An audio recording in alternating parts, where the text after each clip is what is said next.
नमस्कार, आप देख रहे हैं एवन उत्तर प्रदेश और मैं हूं आपके साथ आयुषी गुप्ता। बुलेटिन की शुरुआत करेंगे इस वक्त की हेडलाइंस के साथ। काशी के दौरे पर नेपाल के पीएम देवबा ने बाबा विश्वनाथ और काल भैरव मंदिर में किए दर्शन। सीएम योगी ने की अगवानी।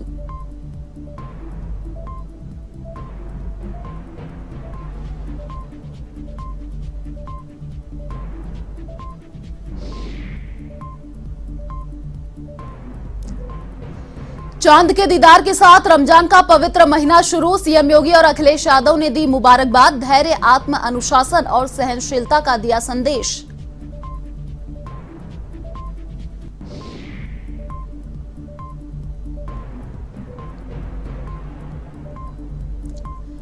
कैबिनेट मंत्री एके शर्मा ने राज्यपाल से की मुलाकात। परिवार के साथ राज्यपाल से की शिष्टाचार भेंट। मंत्री ने कई मुद्दों पर की चर्चा।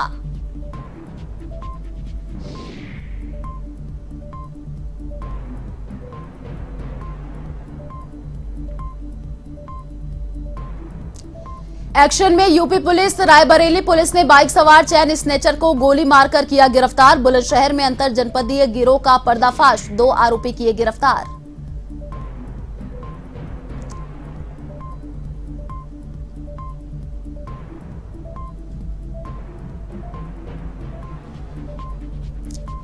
बुलंदशहर में रफ्तार का कहर। ट्रक ने स्कूटी को मारी टक्कर। हादसे में महिला समेत 4 साल की मासूम की मौत। तो रामपुर के घर से लापता मासूम का शव मिलने से हड़कंप। ड्रम में मिला शव।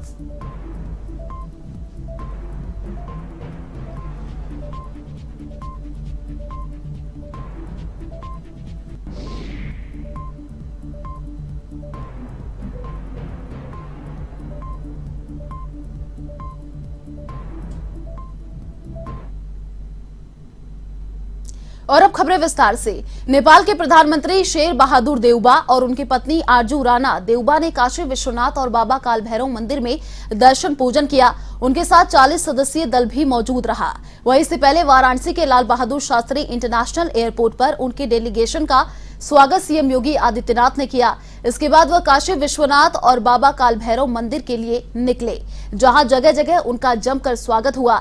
इसके अलावा नेपाल के पीएम ने ललिता घाट स्थित समराजेश्वर पशुपतिनाथ महादेव मंदिर में वृद्ध आश्रम के जीर्णोद्धार कार्य का शिलान्यास किया।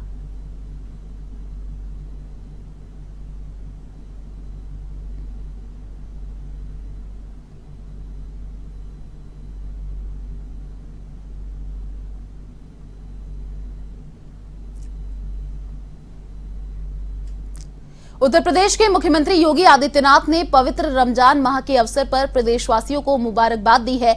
अपने शुभकामना संदेश में मुख्यमंत्री ने कहा कि रमजान के पवित्र दिनों में रोजा, मानवता की सेवा, ईश्वर की बंदगी जैसे नेक कार्यों से धैर्य, आत्म अनुशासन, सहनशीलता, सादगी जैसे मूल्यों को बढ़ावा मिलता है। इससे परस्पर प्रेम और भाईचारे की भावना बढ़ती है। साथ ही उन्होंने कहा कि उत्तर प्रदेश समरसता, भाईचारे और सांस्कृतिक एकता की मिसाल है। वहीं समाजवादी पार्टी के अध्यक्ष और पूर्व मुख्यमंत्री अखिलेश यादव ने भी रमजान की बधाई देते हुए कहा कि सबको आपसी सौहार्द, प्रेम, भाईचारा और इंसानियत का संदेश देने वाले पवित्र माह रमजान का दिली मुबारकबाद।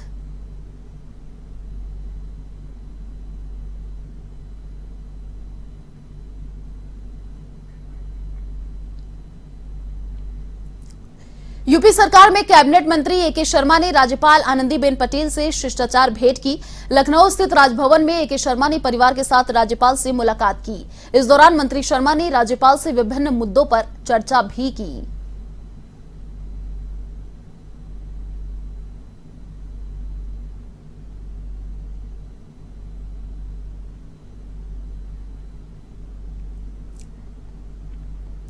महाराजगंज जिले में भू माफिया और अतिक्रमणकारियों के खिलाफ एक बार फिर से योगी बुलडोजर तेजी से चला है।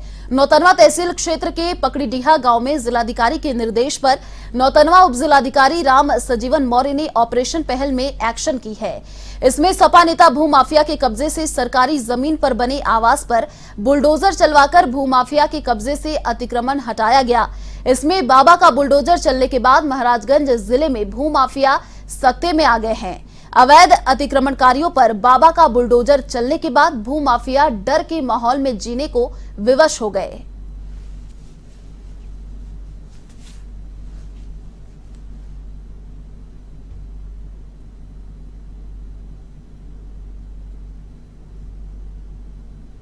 उत्तर प्रदेश में जब से योगी आदित्यनाथ की सरकार बनी है तब से लगातार भू माफिया और अवैध अतिक्रमणकारियों पर कार्रवाई जारी है। आपको बता दें, उत्तर प्रदेश के 2022 के यूपी विधानसभा चुनाव के बाद दोबारा मुख्यमंत्री योगी आदित्यनाथ के बनने के बाद ये कार्रवाई और तेज हो गई और बुलडोजर बाबा का बुलडोजर जो है अवैध अतिक्रमणकारियों पर लगातार चल रहा है और जो सरकार की ज़मीन है, जो सरकारी प्रॉपर्टी है, उसको अवैध कब्जाधारियों से मुक्त कराया जा रहा है। ऐसे में आज हम महाराजगंज जिले के नौतनवा तहसील क्षेत्र के पकड़डीहा गांव में मौजूद है। आप देख सकते हैं किस तरह से बुलडोजर बाबा का जो बुलडोजर है वो अवैध अतिक्रमणकारियों से कब्जा की गई ज़मीन को खाली करा रहा है। आप देख सकते हैं यहाँ पे मजिस्ट्रेट, पुलिस फोर्स के जवान मुस्तैद हैं और जो भू माफिया हैं उनके कब्जे से ज़मीन को खाली कराया जा रहा है। आपको बता दें, 2022 का यूपी विधानसभा चुनाव जीतने के बाद से योगी आदित्यनाथ भू माफिया और अवैध कब्जाधारियों पर के खिलाफ एक्शन मूड में हैं और लगातार प्रदेश भर में जो भू माफिया हैं, जो सरकार की ज़मीन पर अवैध रूप से कब्जा किए हैं, उनके कब्जे से मुक्त कराया जा रहा है। और इसी के तहत महाराजगंज ज़िले में भी लगातार भू माफियाओं पर कार्रवाई जारी है और जो है प्रशासन के सहयोग से, प्रशासन के द्वारा बुलडोजर बाबा का बुलडोजर अवैध अतिक्रमणकारियों पर चलता हुआ दिखाई दे रहा है। आप यहाँ पे देख सकते हैं किस तरह से जो है ये बुलडोजर जो है, ये जेसीबी मशीन जो है, ये भू माफियाओं के ऊपर चलाया जा रहा है और लगातार जो है जो भू माफिया ज़मीन को कब्जा किए हैं उनसे मुक्त कराया जा रहा है। तो कहीं ना कहीं योगी सरकार जब से यूपी में दोबारा मुख्यमंत्री योगी आदित्यनाथ बने तब से लगातार जो है ये कार्रवाई और तेज़ हो गई है और बुलडोजर बाबा का जो बुलडोजर है उसने अपनी स्पीड पकड़ ली है और लगातार जो है प्रदेश भर में भू माफिया जो हैं उनके खिलाफ ये बुलडोजर चलता हुआ नजर आ रहा है। ऐसे में महाराजगंज में भी लगातार बुलडोजर बाबा का बुलडोजर चलकर अवैध अतिक्रमणकारियों पर कार्रवाई के लिए नियत प्रयास में है। कैमरा पर्सन के साथ मैं A1 टीवी संवाददाता नौतनवा महाराजगंज।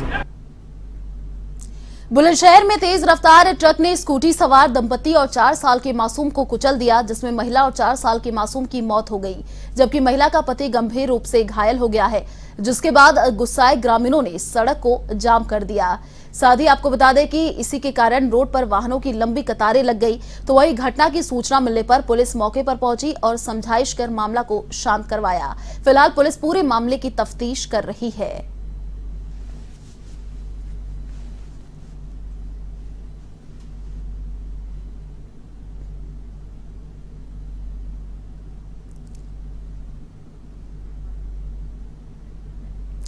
रायबरेली पुलिस जिले बढ़ते अपराध को रोकने के लिए अपराधियों के खिलाफ फुल एक्शन मोड में है। रविवार को रायबरेली पुलिस ने बाइक सवार चैन स्नेचर के पैर में गोली मारकर उसे गिरफ्तार कर लिया है। बदमाश को जिला अस्पताल में भर्ती कराया गया है। पुलिस के मुताबिक बदमाश का एक अन्य साथी भागने में कामयाब रहा है। दरअसल पूरा मामला ऊंचाहार थाना क्षेत्र का है, जहां एसओजी ऊंचाहार और कोतवाली पुलिस की संयुक्त टीम चैन स्नेचर की तलाश में पहुंची थी। इस दौरान यह मुठभेड़ हुई है। इसमें दूसरा आरोपी फरार हो गया। इसकी तलाश में पुलिस जुटी है।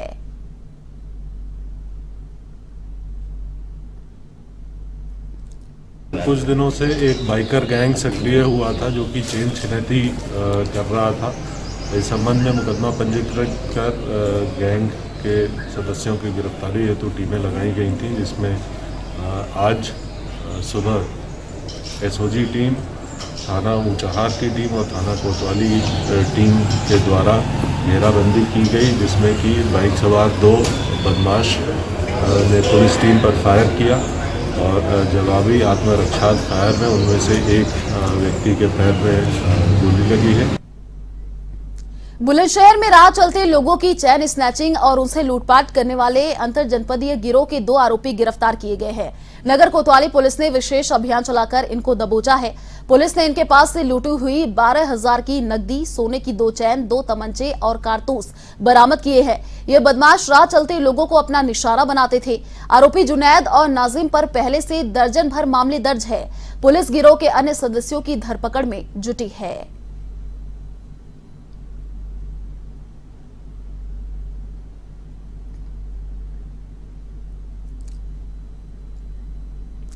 खबर यूपी के रामपुर से है, जहां 2 दिन पहले घर से लापता हुए मासूम का शव पक्षी काटने के ड्रम में मिलने से हड़कंप मच गया।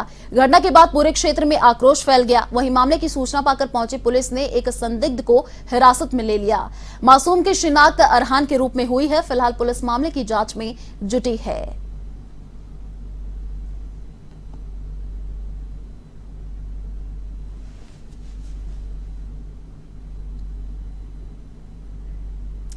खबर यूपी के हापुड़ से है, जहां बदमाशों के हमले में घायल हुए मयंक मित्तल जिंदगी और मौत के बीच चल रही जंग आखिरकार हार गए और उनकी मौत हो गई। इस दौरान आक्रोशित व्यापारियों ने बाजार बंद का आह्वान करते हुए राष्ट्रीय राजमार्ग 9 पर पुल के नीचे जमकर हंगामा किया। साथ ही बदमाशों को गिरफ्तार करने की मांग की है। प्रदर्शनकारी व्यापारियों ने कानून व्यवस्था पर भी कई सवाल खड़े किए हैं। आपको बता दें कि पिलखुआ थाना क्षेत्र के पिलर नंबर 12 के सामने किराना व्यापारी राजीव मित्तल और उनके बेटे प्रिंस उर्फ मयंक पर बदमाशों ने जानलेवा हमला किया था। राजीव और मयंक दुकान का ताला लगाकर अपने घर जा रहे थे, तभी 2 बाइक पर सवार होकर आए 4 हथियारबंद बदमाशों ने दोनों पर हमला कर दिया। इस दौरान राजीव को चाकू मारकर घायल कर दिया और मयंक के सिर से सटाकर गोली चला दी। मयंक को गंभीर अवस्था में अस्पताल में भर्ती कराया गया, जहां उसकी मौत हो गई।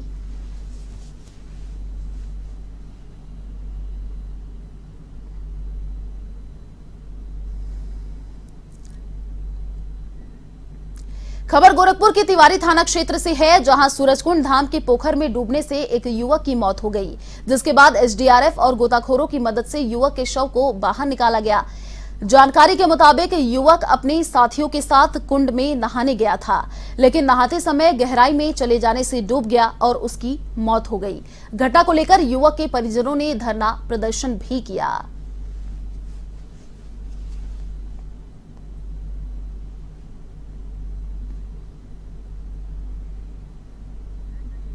बाद में बदमाशों ने पीएनबी में दिन दहाड़े लूट से सनसनी मचाई, तो यूपी के बुलंदशहर में भी ऐसे ही घटना ने हड़कंप मचा दिया। बुलंदशहर में दिन दहाड़े बदमाशों का तांडव देखने को मिला है। 3 नकाबपोश बदमाश स्टाफ को गन पॉइंट पर लेकर उज्जीवन बैंक से 18 लाख रुपए लूटकर फरार हो गए। वहीं लूट की घटना के बाद पुलिस बदमाशों की तलाश में जुट गई, तो आला अधिकारी भी मौके पर पहुंच गए। यह वारदात बुलंदशहर के सियाना कोतवाली क्षेत्र में बस स्टैंड स्थित उज्जीवन बैंक में हुई है। दरअसल बुलंदशहर के सियाना कोतवाली क्षेत्र में बस स्टैंड के पास उज्जीवन बैंक में 3 बदमाश एक साथ घुसे और स्टाफ को गन पॉइंट पर लेकर एक जगह एकत्रित किया। इसके बाद वह बैंक से करीब 18 लाख रुपए लूटकर फरार हो गए। वहीं बदमाशों के मौके से जाने के बाद बैंक के कर्मचारियों ने पुलिस को इस घटना की जानकारी दी। इसके बाद आनन फानन में मौके पर पहुंची पुलिस ने अपनी जांच शुरू करने के साथ आला अधिकारियों को सूचित किया। पुलिस सीसीटीवी की मदद से बदमाशों को पहचानने की कोशिश में जुटी है।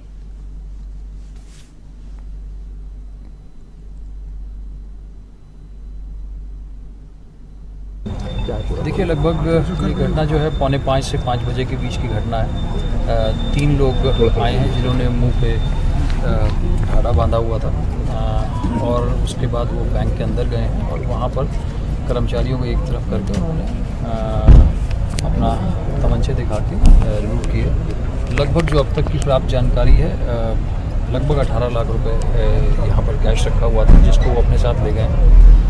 इसके लिए हमारी क्राइम ब्रांच की और बाकी थाने की टीम लगातार काम कर रही है। खबर यूपी के महाराजगंज से है, जहां पनियारा नगर पंचायत के एक निजी अस्पताल में नायब तहसीलदार और ड्रग इंस्पेक्टर की संयुक्त टीम ने छापेमारी कर अवैध रूप से संचालित अल्ट्रासाउंड मशीन और सरकारी दवाओं को जब्त किया है। इस कार्रवाई के दौरान अस्पताल संचालक मौके से फरार हो गया।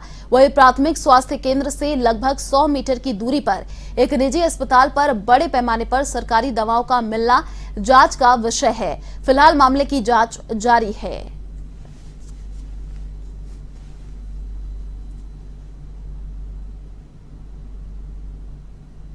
यहाँ सूचना मिली थी कि सरकारी दवाओं का मिसयूज किया जा रहा है। यहाँ छापा पड़ा, पूरे मंडल के ड्रग इंस्पेक्टर भी आए हुए थे हमारे साथ।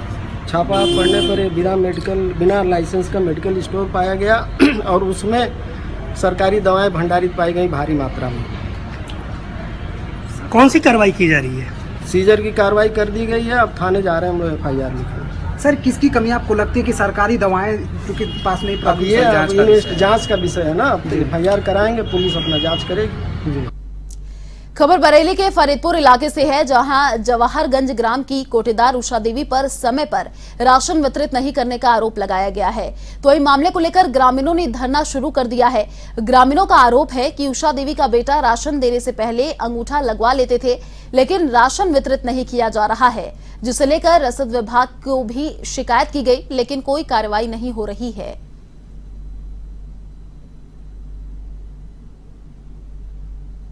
कोटेदार के अलावा आपने और किसी से शिकायत की? अरे हमने बहुतों से लाए फिर शुरू करूंगा आप क्या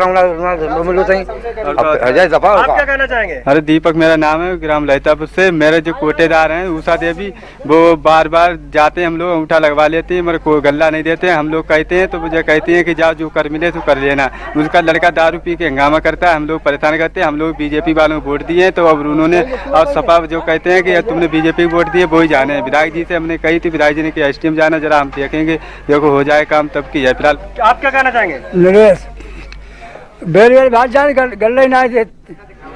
अम्मा आप क्या कहना चाहेंगे? राशन मिलता नहीं मिलता? नहीं मिलता है, कब से नहीं मिल रहा है? और पहले ना मिलो, आज फागुन मिलो। अच्छा अच्छा, हाँ गल्ला मिलता ना, जब तब रहने बेबा भैया भाने उसको कितना कोई चीज ना मिलती। अच्छा, आपने कोटेदार से कहा क्या बोले वो? क्या जाफर से हम बदला अंगूठा लगवा लीजिए तो तुम्हें आप बात है। फिलहाल इस बुलेटिन में इतना ही। देश और दुनिया की तमाम बड़ी खबरों को देखने के लिए आप देखते रहिए A1 TV। नमस्कार।